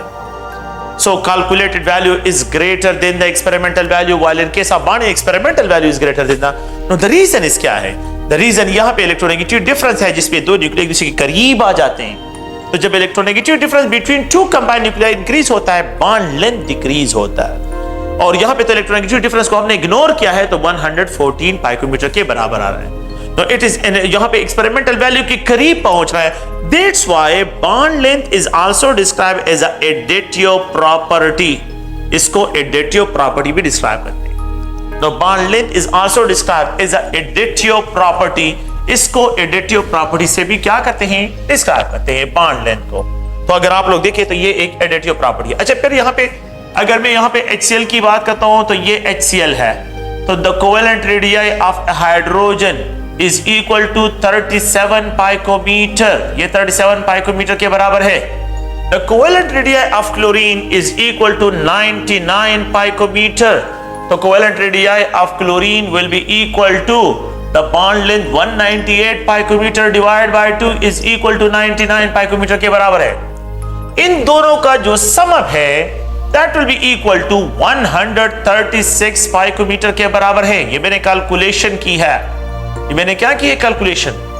जब हम इसको एक्सपेरिमेंटली फाइंड आउट करते हैं, एक्सपेरिमेंटली हम इसको फाइंड आउट करते हैं, it is equal to round about 127 या 126 पाइकोमीटर इसके बराबर होता है। इन दोनों का डिफरेंस अगर आप लोग निकाल लेते हैं तो यहां पे ये 10 आ रहा है, 10 डिफरेंस है। 10 डिफरेंस इतना ज्यादा नहीं है, बॉन्ड एनर्जी में 274, 255 बहुत ज्यादा डिफरेंस आ रहा था। इसलिए जो है ये 10 डिफरेंस इतना ज्यादा नहीं है, क्योंकि हम एक्सपेरिमेंटल वैल्यू के एग्जैक्ट तो नहीं है लेकिन एक्सपेरिमेंटल वैल्यू के करीब पहुंच रहे हैं। एक्सपेरिमेंटल वैल्यू के क्या है, यहाँ पे ये करीब पहुंच गए। अगर आप लोग देखें तो मैं फिर यहाँ पे HF है, यहाँ पे जो है HCl है, यहाँ पे HBr है और यहाँ पे अगर आप लोग देखें HI जो है यहाँ पे आप लोगों के पास है। प्लीज आप लोग देखें यहाँ पे ये टेबल है, एक्सपेरिमेंटल वैल्यू, कैलकुलेटेड वैल्यू और यहाँ पे जो है इनके दरमियान जो डिफरेंस है उसको फाइंड आउट करते हैं। तो मेरे ख्याल में दैट्स नॉट इंपॉर्टेंट, हमने ऑलरेडी इस पे जो है एक पॉइंट दिया है और वो पॉइंट हमने ऑलरेडी डिस्कशन किए कि एक्सपेरिमेंटल वैल्यू और यहाँ पे इनके कैलकुलेटेड वैल्यू में इन दोनों में इलेक्ट्रोनेगेटिव डिफरेंस ज्यादा है, तो यहाँ पे डिफरेंस भी ज्यादा है, 16 का डिफरेंस आता है। तो यहाँ पे जो एक्सपेरिमेंटल वैल्यू है 92 है और जो कैलकुलेटेड वैल्यू है 108 इसकी वैल्यू आती है। तो अगर आप इन दोनों के डिफरेंस को देखें, यहाँ पे जो एक्सपेरिमेंटल वैल्यू जो है 126 है, लेकिन यहाँ पे जो कैलकुलेटेड वैल्यू है दैट इज 137 जो है या 136 जो है, राउंड अबाउट 136 इसकी वैल्यू आती है। तो यहाँ पे 10 का डिफरेंस आता है। और अगर आप लोग देखें तो यहाँ पे बिल्कुल the same situation is here, तो यहाँ पे 9 और यहाँ पे 10 का डिफरेंस वापस आ जाता है। तो खैर ये जो है अगर आप देखें तो जहां पे इलेक्ट्रोनेगेटिव डिफरेंस सबसे ज्यादा है वहां पे the experimental difference and calculated में जो है डिफरेंस भी 16 है। 16 is not so much big जो है डिफरेंस नहीं है। आप लोगों ने ये याद रखना है कि कैलकुलेटेड वैल्यू जो है is greater than the experimental value. यहाँ पे कैलकुलेटेड वैल्यू एक्सपेरिमेंटल वैल्यू से जो है ये ज्यादा है। जहां पे बॉन्ड लेंथ कम होगा वहां पे बॉन्ड एंथैल्पी ज्यादा होगी। जहां पे बॉन्ड एंथैल्पी ज्यादा होगी वो मॉलिक्यूल जो है मोर थर्मोडायनामिकली मोर स्टेबल होगा, उसको हम जो है थर्मोडायनामिकली मोर स्टेबल डिस्क्राइब करते हैं। तो ये अगर आप लोग देखें बॉन्ड लेंथ के बारे में जो है एक जनरल जो है स्केच है। नेक्स्ट जो है अगर आप लोग देखें तो आयोनिक कैरेक्टर एक अनदर टॉपिक है और इस आयोनिक कैरेक्टर की डिस्कशन करते हैं। अच्छा, लेट्स सपोज अगर मैं आपको यहाँ पे एक पॉइंट डिस्कशन करता हूँ कि ये मेरे पास ए बी के साथ बॉन्डेड है, ए बी के साथ बॉन्डेड है, इसकी इलेक्ट्रोनेगेटिविटी ए क्रॉस ए, इसकी इलेक्ट्रोनेगेटिविटी क्रॉस बी से, ये इलेक्ट्रोनेगेटिविटी एक्स और ये एक्स जो है cross A electronegativity of A और ये cross B electronegativity of B. ये एक जनरल जो है एक थ्योरेटिकल आइडिया है। अगर ये क्रॉस ए और क्रॉस बी के दरमियान जो है इलेक्ट्रोनेगेटिविटी का जो डिफरेंस है, डिफरेंस अगर ये जीरो हो, अगर ये जीरो हो तो हम एक थ्योरेटिकल आइडिया लेते हैं कि this bond is considered to be 100% covalent in nature. ये कोवेलेंट इन नेचर होगा और यहाँ पे 0% पोलर कैरेक्टर्स होंगे। 0% आयोनिक मींस पोलर कैरेक्टर होंगे। No the compound have 0% ionic character and 100% जो है इसमें कोवेलेंट कैरेक्टर जो है यहाँ पे डिस्क्राइब होंगे। अगर आप लोग देखिए मैं यहां से एक एग्जांपल से, तो लेट्स सपोज ये क्लोरीन एटम है, दूसरा क्लोरीन एटम है, तो क्लोरीन एटम और क्लोरीन एटम के दरमियान इलेक्ट्रोनेगेटिव डिफरेंस क्या हो जाएगा? वो जीरो ही होगा। तो 100% कोवेलेंट होगा and there will be no covalent characteristic इसमें कोई होगा। अगर मैं यहां पे एक और एग्जांपल लेता हूं, ये कार्बन है और ये हाइड्रोजन है। लेट्स सपोज अगर ये क्रॉस ए है और ये क्रॉस बी है, इन दोनों की इलेक्ट्रोनेगेटिविटी 2.5, यहाँ पे ये 2.1 है, दोनों में डिफरेंस 0.4 है। तो ये जनरल जो है इन्होंने कैलकुलेशन की है कि अगर 0.4 हो तो यहाँ पे जो है 91% इसमें कोवेलेंट कैरेक्टर होंगे और 9% इसमें आयोनिक कैरेक्टर आ जाते हैं। 9% का मतलब है पोलर कैरेक्टर, आयोनिक कैरेक्टर का मतलब यहाँ पे पोलर कैरेक्टर आ जाएंगे। अगर यहाँ पे cross A minus cross B का ये जो डिफरेंस है, अगर हम इस तरह डिस्क्राइब करें कि ये 0.4 है और यहाँ पे ये एक्सटेंड हो जाए 0.7 तक, अगर ये एक्सटेंड हो जाए 0.7 तक तो यहाँ पे जो है 85% ये होंगे और ये 15% इसमें जो है आयोनिक कैरेक्टर होंगे।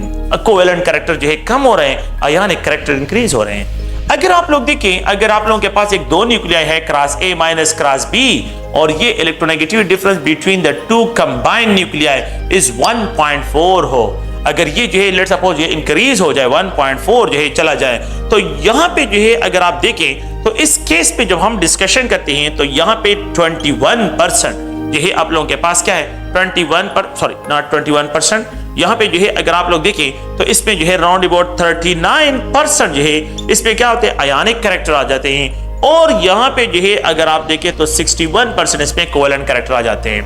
अगर हम यहाँ पे जो है क्रॉस ए और क्रॉस बी के दरमियान इलेक्ट्रोनेगेटिविटी का जो डिफरेंस है, तो इस इलेक्ट्रोनेगेटिव डिफरेंस को अगर हम यहाँ पे डिस्क्राइब करते हैं मतलब ये 1.7 पे चला जाए तो यहाँ पे 50% आयोनिक कैरेक्टर एंड 50% जो है ये कोवेलेंट कैरेक्टर जो है। मैं यहाँ पे एक और पॉइंट को थोड़ा सा इंक्लूड करना चाहता हूँ और वो इंक्लूजन जो है कि 0.9 इसमें आ जाए, तो मैंने थोड़ा सा जो है इसमें एक पॉइंट को ऐड करना है और ये जो है 0.1 एक्स्ट्रा पॉइंट यहाँ पे ऐड कर रहा हूँ कि अगर ये 0.9 हो, अगर ये क्या हो 0.9 तक हो, 0.9 हो, यहाँ पे 0.7 है और यहाँ पे ये 0.9 जो है इसको अगर मैं यहाँ पे लिख देता हूँ कि ये 0.9 है, तो 0.9 तो ये 15% से एक्सीड होके 21% पे चले जाते हैं और यहाँ पे जो है अगर आप देखें तो ये एक्सीड होते हैं 79%। तो प्लीज आप थोड़ा सा इसकी करेक्शन करें, 1.4 हो तो 1.4 में जो है ये 39% आ जाते हैं और ये जो है आप लोगों के पास 61% आ जाते हैं। अगर ये क्रॉस ए और माइनस क्रॉस बी जो है ये electronegative difference between the two combined nuclei 1.7 हो तो यहाँ पे 50% कोवेलेंट कैरेक्टर 50% आयनिक कैरेक्टर्स है। अगर ये क्रॉस ए और क्रॉस बी का electronegative difference between the two combined is greater than 1.7 हो, लेट्स सपोज मैं 2.4 लिख देता हूं, तो यहाँ पे जो है आप लोगों के पास ये बहुत ज्यादा जो इंक्रीज हो जाते हैं। तो ये 1.7 मैंने डबल कर दिया तो ये राउंड अबाउट आप लोगों के पास 75% इसमें आयनिक हो जाते हैं, 25% इसमें कोवेलेंट कैरेक्टर्स आ जाते हैं। और अगर ये इलेक्ट्रोनेगेटिव डिफरेंस जो है 2.8 पे चला जाए cross A minus cross B अगर ये डिफरेंस यहाँ पे चला जाए तो यहाँ पे जो है 11% कोवेलेंट कैरेक्टर होंगे 89%। और अगर ये डिफरेंस जो है cross A minus cross B जो है ये 3 के बराबर हो जाए राउंड अबाउट, तो it will be equivalent to यहाँ पे 0% कोवेलेंट कैरेक्टर होंगे और 100% जो है ये आयनिक कैरेक्टर्स होंगे। कंक्लूजन क्या है? कंक्लूजन ये है कि the electronegativity difference between the two combined nuclei जितनी इंक्रीज होते हैं आयनिक कैरेक्टर इंक्रीज और कोवेलेंट कैरेक्टरिस्टिक कम होते हैं। और अगर मैं इस डायरेक्शन में जाता हूं जितने electronegative difference between the two combined nuclei decrease होता है आयनिक कैरेक्टर कम होते हैं, कोवेलेंट कैरेक्टरिस्टिक इंक्रीज होते हैं, मींस पोलर कैरेक्टरिस्टिक कम होते हैं और नॉन पोलर कैरेक्टर। आप लोगों के बुक में जो पॉइंट लिखा है वो ये है कि if the electronegative difference between the two combined nuclei is greater than 0 and lesser than 0.9, the bond is considered to be non-polar covalent bond. The bond is considered to be a non-polar. If the electronegativity difference between the two combined nuclei is greater than the 0.9 and lesser than 1.7, so then the bond is considered to be polar covalent bond with some ionic character, copolar covalent bond with some ionic character, and if it is greater than 1.7, अगर ये 7 से ज्यादा हो, so the bond is considered to be ionic in nature. ये bond क्या describe किया जाएगा? Ionic in nature describe किया जाएगा। तो अगर इलेक्ट्रोनेगेटिव डिफरेंस इस रेंज में हो तो ये non polar covalent bond consider किया जाएगा।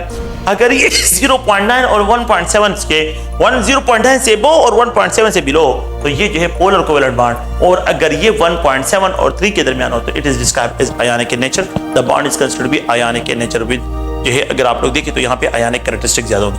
तो कंक्लूजन क्या है कि जस्ट ओनली जहां पे इलेक्ट्रोनेगेटिव डिफरेंस सबसे ज्यादा होगा वहां पे जो है आयनिक कैरेक्टर्स होंगे और जहां पे जो है आप लोगों के पास इलेक्ट्रोनेगेटिव डिफरेंस जितना कम होगा वहां पे कोवेलेंट कैरेक्टरिस्टिक जो है ये ज्यादा डिस्क्राइब होंगे। तो ये एक छोटा सा टॉपिक है, आप लोग प्लीज इसको ज़हन में रखिए। एक छोटा सा टॉपिक यहाँ पे है।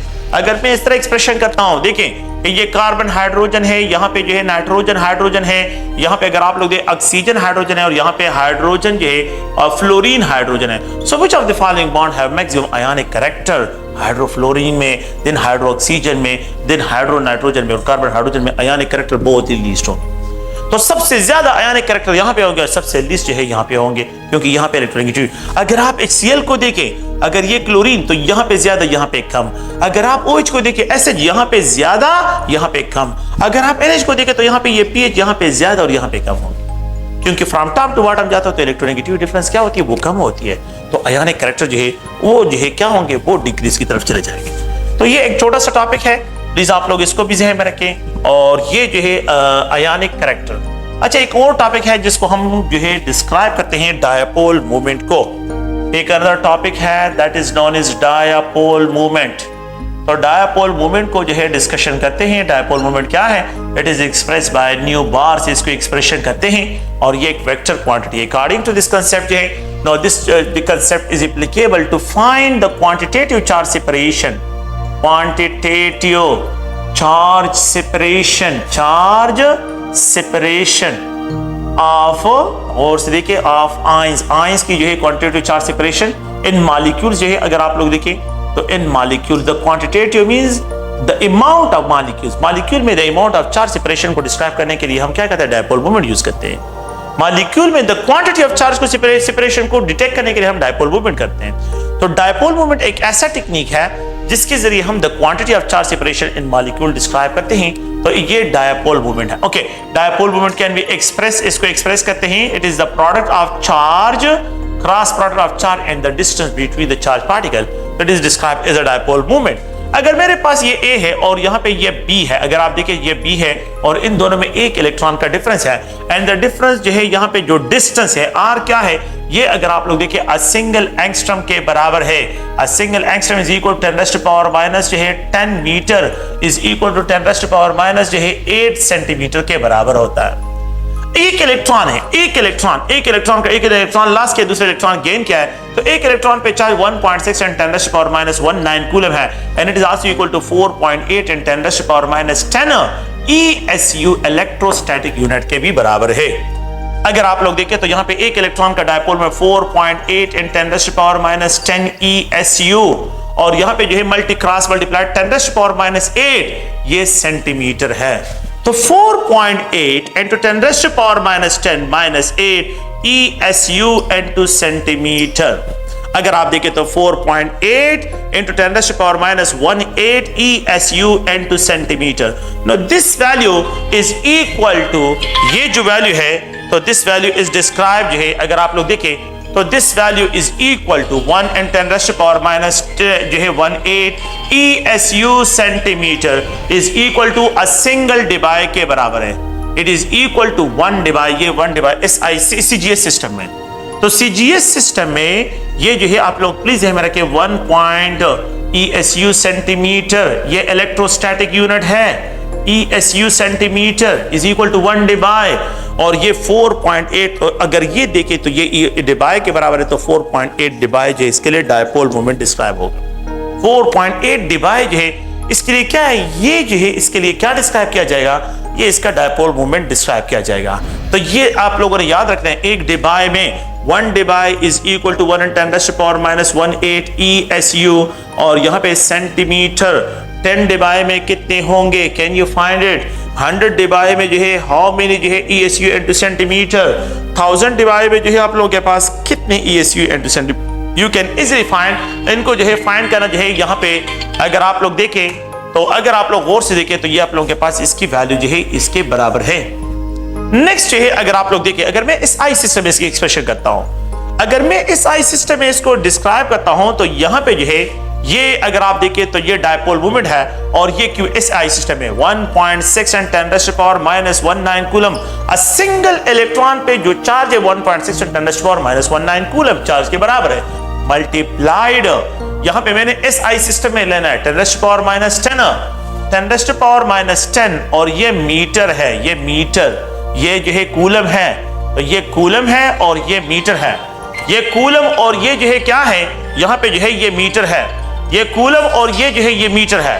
तो अगर आप लोग देखें this value is equal to 1.6 × 10⁻19 और यहाँ पे जो है 10⁻10 ये coulomb into metre, coulomb into metre.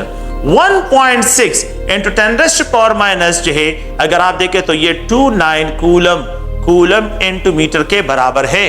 तो ये सिंगल डिवाइस के लिए अगर मैं यहाँ पे क्या करता हूँ, सिंगल डायपोल इलेक्ट्रॉन के लिए डायपोल, अगर मैं इन दोनों की कंपैरिजन करता हूँ 4.8 डिवाइड 1.6 × 10⁻29 कूलम इनटू मीटर, तो अ सिंगल डिवाइस में कितने कूलम इनटू मीटर होंगे, ये क्रॉस करें। A single device will be equal to 3.34 × 10⁻³ जो है अगर आप लोग देखें तो यहाँ पे 34 कूलम इनटू मीटर जो है ये इसके बराबर होगा। तो ये एक डिवाइस में जो है अगर हम इस तरह एक्सप्रेशन करते हैं तो ये आप लोगों के पास की वैल्यू 3.34 × 10⁻³ सॉरी इसकी वैल्यू जो है थोड़ी सी करेक्शन करें तो यहाँ पे -30 कूलम इनटू 10 जो है 10⁻³ कूलम इनटू मीटर, इसकी वैल्यू जो है अ सिंगल।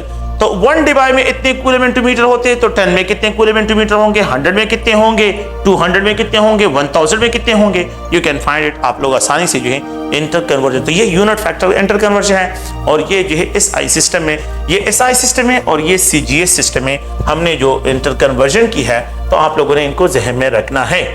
ओके नेक्स्ट जो है अगर हम यहाँ पे how we have to determine experimentally the dipole moment, तो यहाँ पे 2 कंडेंसर लगा लेते हैं, 2 कंडेंसर हैं, एक कंडेंसर और यहाँ पे एक दूसरा कंडेंसर है, ठीक है। No they are connected with the, इसको जो है अगर हम कनेक्ट करते हैं किसके साथ, बैटरी के साथ, it is connected with the negative terminal, it is connected with the positive terminal of the battery. और यहाँ पे volt meter potential difference determination के लिए, लेट्स सपोज अगर मेरे पास फर्स्ट केस है और उसमें हम बैटरी को ऑफ रखते हैं, इलेक्ट्रिक फोर्स को ऑफ रखते हैं, तो यहाँ पे एक डायपोलर स्पीशीज है, ये पॉजिटिव, यहाँ पे ये नेगेटिव, ये पॉजिटिव, यहाँ पे तो ये रैंडमली ये मॉलिक्यूल क्या होंगे, ये रैंडमली अरेंज होंगे between these plates. In plates के दरमियान जो है ये रैंडमली जो है ये पार्टिकल क्या होंगे, ये अरेंज होंगे, ये बिल्कुल इस तरह रैंडमली होंगे। तो in case of the electric force of हो तो यहाँ पे जो है ये पार्टिकल इन दो प्लेट्स के दरमियान जो है बिल्कुल रैंडमली अरेंज होंगे, ये क्या होंगे, ये रैंडमली अरेंज होंगे। लेकिन अगर मैं क्या करता हूं, सेकंड केस में इलेक्ट्रिक फोर्स को ऑन कर लेता हूं, तो अब जैसे ही ऑन कर लेता हूं तो ये नेगेटिव चार्ज, ये नेगेटिव चार्ज, ये प्लेट हो जाएगा, ये पॉजिटिव चार्ज हो जाएगा। अब ये पार्टिकल जो है देखें कि यहाँ पे जो नेगेटिव प्लेट है इस नेगेटिव को रिपेल करेगा, ये पॉजिटिव इस पॉजिटिव को रिपेल करेगा, तो यहाँ पे एक टार्क इफेक्ट प्रोड्यूस हो जाएगा, यहाँ पे एक टार्क इफेक्ट प्रोड्यूस हो जाएगा। और टार्क इफेक्ट इस तरह होगा कि ये बी इसकी तरफ टिल्ट होगा, ये ए इसकी तरफ टिल्ट हो जाएगा, तो अपोजिट चार्ज प्लेट की तरफ। तो यहाँ पे इलेक्ट्रोस्टैटिक इंटरेक्शन, यहाँ पे इलेक्ट्रोस्टैटिक इंटरेक्शन।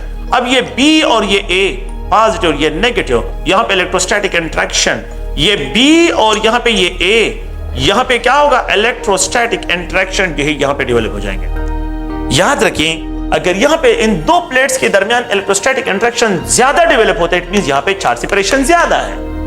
अगर ये ज्यादा होगा तो ये ज्यादा एनर्जी कंज्यूम करेगा, तो यहाँ पे ये पोटेंशियल ड्रॉप ऑफ द जो है बैटरी का पोटेंशियल डिफरेंस ड्रॉप हो जाएगा, वो ड्रॉप होता है क्योंकि एनर्जी कंज्यूम हो रही है बैटरी की, तो पोटेंशियल डिफरेंस इसका ड्रॉप होगा।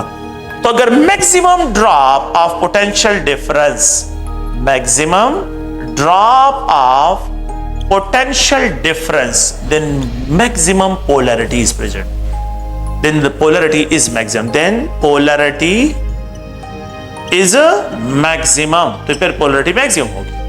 अगर less drop हो, अगर क्या हो, less drop of potential difference हो, less drop of potential difference हो, then the polarity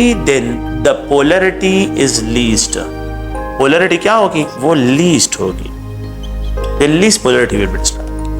And if there is no drop in potential difference between the plates, कोई difference drop ही नहीं हो रहा, it means no drop in potential difference, then the molecule is non-polar, molecule is a non-polar, फिर ये molecule क्या होगा, non-polar होगा, the molecule is described as a non-polar, इसको जो है नॉन पोलर मॉलिक्यूल डिस्क्राइब किया जाएगा। तो ये इसकी एक्सपेरिमेंटल डिटरमिनेशन है, आप लोगों ने प्लीज इसको ज़हन में रखना है। The maximum drop in potential difference, the maximum drop in potential difference, more polarity, the least drop so the less polar, and if there is no drop तो it means the molecule is non polar, ये non polar है। अच्छा एक और point की तरफ आते हैं, तो यहाँ पे जो है लेट्स सपोज मैं स्टार्ट लेता हूँ ज्योमेट्री ऑफ द मॉलिक्यूल से, कि geometry of the molecule, let's suppose अगर आप लोग वो सुने, यहाँ पे जो है ये मैं एक्सप्रेशन करता हूं कि यहाँ पे बेरिलियम क्लोराइड है, तो बेरिलियम क्लोराइड में अगर आप देखें ये वेक्टर का जो सम है ये नल वेक्टर होगा, क्योंकि इन दोनों का सम, क्योंकि जितने जो टग ऑफ वार है, जितने फोर्सेस इस साइड से, जितने फोर्सेस सेम सेपरेशन यहाँ पे, सो यहाँ पे डायपोल मूवमेंट इसका जीरो होगा, the molecule is non polar. Carbon dioxide molecule को देखें, कार्बन डाइऑक्साइड मॉलिक्यूल बिल्कुल ये भी टग ऑफ वाटर है, वार है, टग ऑफ वार, यहाँ पे डायपोल मूवमेंट जो है इसके लिए बिल्कुल जीरो है, बिल्कुल dipole movement, molecule is considered to be non polar. आप क्या करें, एक लाइन ड्रा करें इस तरह, if it produces exact mirror images तो it the molecule is considered to be non polar, ये मॉलिक्यूल क्या होगा, नॉन पोलर होगा। एल्यूमिनियम क्लोराइड, एल्यूमिनियम क्लोराइड को अगर आप लोग देखें, यहां से एक लाइन ड्रा करें, एग्जैक्ट मिरर इमेज, यहां से एक लाइन ड्रा करें, एग्जैक्ट मिरर इमेज, यहां से एक लाइन ड्रा करें, exact mirror image, molecule is non polar, zero dipole movement. Boron trifluoride, boron trifluoride, यहां से लाइन ड्रा करें, यहां से लाइन ड्रा करें, यहां से लाइन ड्रा करें, the molecule have zero dipole movement, this molecule is non polar, ये मॉलिक्यूल क्या है, नॉन पोलर मॉलिक्यूल है, it is described as a non polar molecule, ये एक नॉन पोलर मॉलिक्यूल डिस्क्राइब किया जाए। अगर आप लोग देखें ये जो है मैं एक्सप्रेशन करता हूं कि ये तो कार्बन डाइऑक्साइड और ये लीनियर ज्योमेट्री और ये ट्राइगोनल प्लेनर ज्योमेट्री की बात की है। अगर आप लोग सल्फर डाइऑक्साइड मॉलिक्यूल को देखें, तो this molecule is polar due to the presence of the lone pair of electron on central atom, इस लोन पेयर ऑफ इलेक्ट्रॉन की वजह से जो है ये मॉलिक्यूल क्या है, ये पोलर है, पोलर मॉलिक्यूल है। और इसकी पोलर, तो इसका डायपोल मोमेंट 0 के बराबर नहीं है, मॉलिक्यूल इज पोलर। अगर आप लोग देखें यहाँ पे ये स्टेनस क्लोराइड है, इसके साथ जो है लोन पेयर ऑफ इलेक्ट्रॉन है, the molecule is polar bend, जो है इसकी ज्योमेट्री है, इसका डायपोल मोमेंट 0 नहीं होगा, ये पोलर है, जिसके साथ सेंट्रल एटम पे loan pair of electron. Germanium chloride है, तो जर्मीनियम क्लोराइड के साथ यहाँ पे लोन पेयर ऑफ इलेक्ट्रॉन है, यहाँ पे अगर आप देखें तो इसका 0 नहीं होगा, molecule is considered to be polar molecule, ये मॉलिक्यूल पोलर कंसिडर किया जाए। अगर आप लोग देखिए अमोनिया मॉलिक्यूल को अगर हम यहाँ पे डिस्क्राइब करते हैं तो अमोनिया मॉलिक्यूल का डायपोल मूवमेंट है, यहाँ पे जो है इस मॉलिक्यूल का डायपोल मूवमेंट है, और इसका 1.7 जो है इसका डायपोल मूवमेंट डिवाइड जो है इसका जो है क्या है, डायपोल मूवमेंट है, ये 0 नहीं है। Ammonia molecule is polar molecule.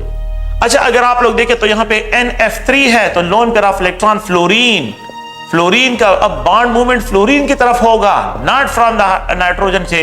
अब अगर आप लोग इलेक्ट्रॉन यहाँ पे क्लोजर होंगे तो यहाँ पे डायपोल मूवमेंट कम हो जाता है। प्लीज ये याद रखें, डायपोल मूवमेंट इसका लो है, NF3 का डायपोल मूवमेंट लो है, और वहां पे जो है अमोनिया का, ammonia is more polar than NF3, ammonia is more polar than the NF3। ये NF3 से क्या होता है, ये मोर पोलर होता है।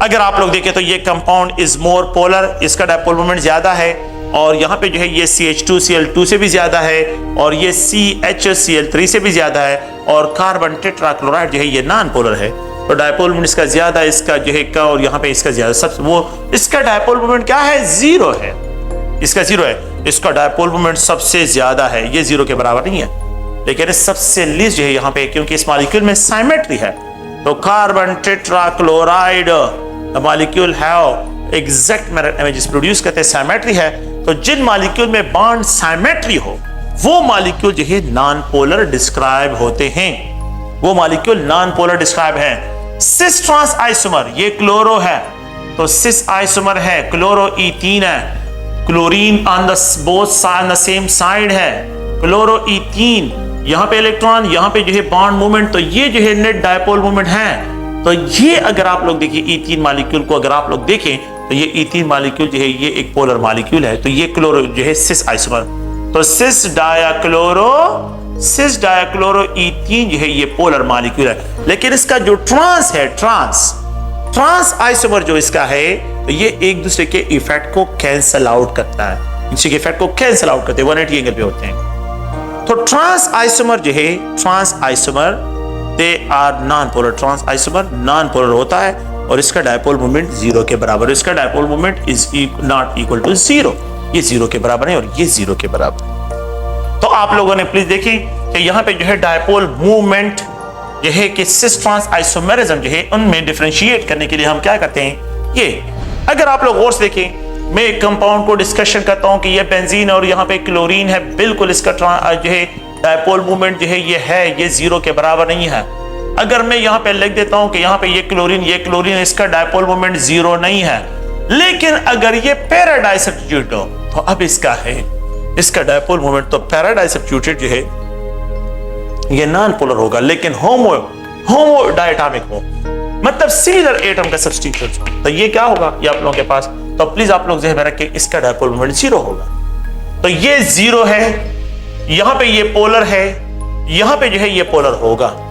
अगर आप लोग गौर से देखें तो यहां पे जो है मैं इस तरह एक्सप्रेशन करता हूं कि ये हाइड्रोक्सिल ग्रुप क्लोरीन, इसका डायपोल मोमेंट है, ये पोलर मॉलिक्यूल, डायपोल मोमेंट इसका 0 नहीं है। यहां पे जो है इसका डायपोल मोमेंट जो है ये 0 नहीं है, ये भी पोलर है, ये भी पोलर है, और इसका पैरा सब्स्टिट्यूटेड जो है, तो अगर डिसिमिलर हो तो डेफिनेटली इसके सारे आइसोमर, तीनों आइसोमर जो है वो पोलर होंगे।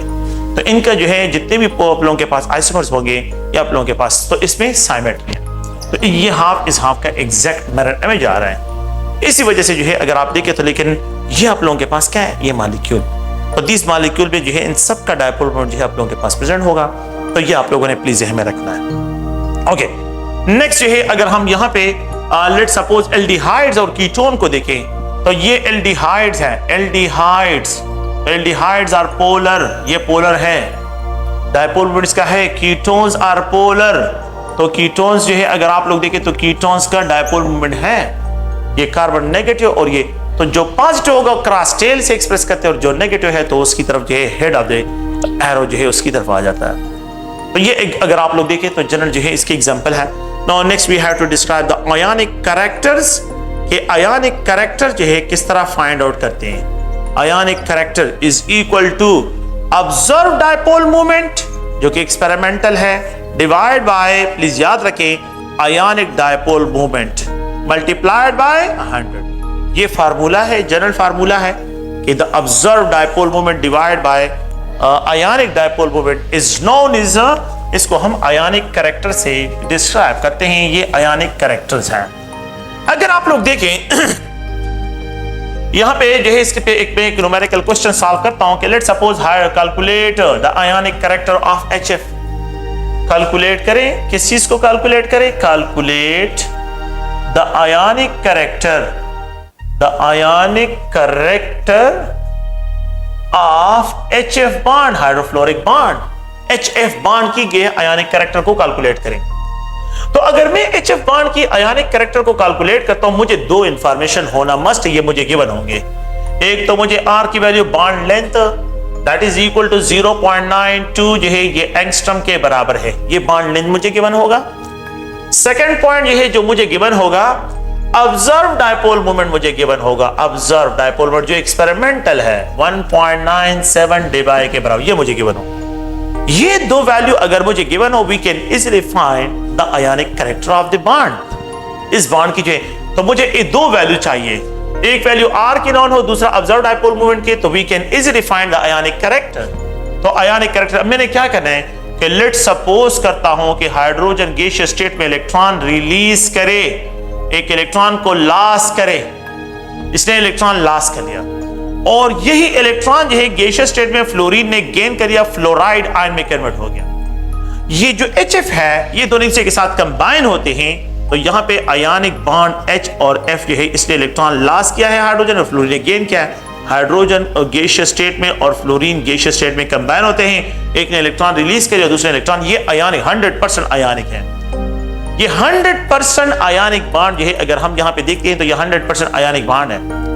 अगर आप लोग देखें तो इस 100% आयनिक बॉन्ड जिसमें मैंने ये जनरली मैं सपोज कर रहा हूं, मैं थ्योरेटिकली बात कर रहा हूं कि इसने इलेक्ट्रॉन लॉस करिए, आल्दो इस तरह नहीं होता है, लेकिन हम यहां पे कैलकुलेशन की तरफ आ रहे हैं, तो कैलकुलेशन के लिए कुछ पॉइंट्स हैं, थ्योरेटिकल आइडिया लेते हैं। तो अब क्या होगा कि यहां पे जो डायपोल मोमेंट है, आयनिक डायपोल मोमेंट, आयनिक डायपोल मोमेंट, इसको फाइंड करना है, तो यहां पे charge, cross product of charge into R, charge की वैल्यू एक इलेक्ट्रॉन का डिफरेंस है, तो 4.8 × 10⁻⁻10 ESU, क्रॉस प्रोडक्ट विद यहां पे इतना जो है डिफरेंस R है, ये 0.92 × 10⁻⁸ सेंटीमीटर है। अब क्या करें, इन दोनों को मल्टीप्लाई करें, 4.8 multiplied 0.92, it is into 10⁻10⁻8 ESU into centimetre, ये कूलम इंटू मीटर नहीं, सेंटीमीटर है। तो this value is equal to 4.8 multiplied 0.92, it is equal to 4.4, और यहां पे ये 10⁻⁻18 ESU into सेंटीमीटर के बराबर है। अच्छा, वी नो दैट, मैंने अभी आप लोगों को बताया कि 10⁻⁻18 ESU सेंटीमीटर, it is also equal to 1 debye के बराबर है। कैन वी राइट 4.4, इसकी जगह जो है मैं लिख दूं डिबाई, इसकी जगह क्या लिखूं, डिबाई। तो ionic dipole moment for the hydrofluoric acid is 4.4 debye, और ऑब्जर्व डायपोल मोमेंट ये है। तो what's will be the ionic character? The ionic character will be observe 1.97 debye divide by 4.4 debye multiplied by 100। इन दोनों का ratio निकालें, you will get round about 44.5%, 100 के साथ मल्टीप्लाइड। इट मींस कि यहां पे हाइड्रोफ्लोरिक एसिड के जो बॉन्ड है इसमें 44.5% आयनिक कैरेक्टर्स हैं, तो 46.5 इसमें जो है क्या होंगे, 55.5 जो इसमें क्या हो जाएंगे, कोवेलेंट कैरेक्टर्स हो जाएंगे। तो ये 44.5% जो है इसमें आयनिक कैरेक्टर्स हैं। हाइड्रोफ्लोरिक एसिड में 44.5% है, हाइड्रोक्लोरिक एसिड में 18% है, हाइड्रोब्रोमिक एसिड में अगर आप लोग देखें तो 11% है, और हाइड्रो आयोडिक एसिड में 7% है। Electronegativity difference between the two combined nuclei increase, ionic character increase. Electronegativity difference between two combined nuclei decrease, ionic character decrease होता है। तो ionic character decrease की तरफ, तो आपने ये फार्मूला याद रखना है। ये मैथमेटिकल फॉर्म भी डायरेक्टली पेपर में प्रेजेंट है कि कौन से मैथमेटिकल फार्मूले के जरिए हम क्या करते हैं, आयनिक कैरेक्टर पर डायपोल मोमेंट जो है इसे कैलकुलेट करते हैं। तो आप लोगों ने ये याद रखना है, ठीक है। ओके, तो यहाँ पे जो है अगर हम देखें तो मेरे ख्याल में जो है इस टॉपिक में डायपोल मोमेंट में जितनी भी बातें हमने की हैं वो हमने यहाँ पे क्लियर की हैं। नेक्स्ट जो है अगर आप लोग देखें तो नेक्स्ट जो है वो सॉल्युबिलिटी है। तो आपको पता है कि polar compound are soluble in polar solvent, non polar compound are soluble in non polar solvent. और ये जो है आमतौर पे आप लोगों ने ऑब्जर्वेशन जो है सोल्यूशन में मैंने इसको ऑलरेडी डिस्कस किया है। सेकंड पॉइंट जो है which of the following compound are more reactive. तो ionic compound in solution form में मोर रिएक्टिव होते हैं than the polar covalent compound. Polar covalent compound are more reactive than the non polar covalent compound. Ionic bond non direction bond होता है और covalent bond जो होते हैं ये डायरेक्शन बॉन्ड होते हैं। अच्छा, तो इस पे जो है अगर आप थोड़ा सा देखें तो नॉन डायरेक्शन, आयनिक बॉन्ड नॉन डायरेक्शन होता है, आयनिक बॉन्ड नॉन डायरेक्शनल होता है। क्या मतलब है कि ये सोडियम आयन है और यहाँ पे ऑर्बिटल ओवरलैपिंग नहीं होता। जहां पे ऑर्बिटल ओवरलैपिंग नहीं होता वो बॉन्ड जो है अगर आप लोग देखें तो वो नॉन डायरेक्शनल बॉन्ड होता है। वो बॉन्ड नॉन डायरेक्शनल बॉन्ड होता है, उसको जो है यहाँ पे क्या करते हैं, तो ये अगर आप लोग देखें तो ये नॉन डायरेक्शनल बॉन्ड, तो हम इस तरह एक्सप्रेशन करते हैं कि ये नॉन डायरेक्शनल बॉन्ड। तो आयनिक बॉन्ड एक नॉन डायरेक्शनल बॉन्ड होता है और यहाँ पे ऑर्बिटल ओवरलैप सिर्फ स्पेस इंटरेक्शन होते हैं। हाँ, कोवेलेंट बॉन्ड में एस ऑर्बिटल के ओवरलैप से जो बॉन्ड बनता है ये नॉन डायरेक्शनल है। कोवेलेंट बॉन्ड में एस ऑर्बिटल की क्योंकि ये स्फेरिकल शेप है तो स्फीयर जो है वो नॉन डायरेक्शनल बॉन्ड जो है क्रिएट करता है। तो ये एक जनरल आइडिया है और आप लोग प्लीज इनको ज़हन में रखें और इसको थोड़ा सा रीड करें, इसमें इतनी ज्यादा कॉम्प्लिकेशन नहीं है। ओके, थैंक यू, शुक्रिया।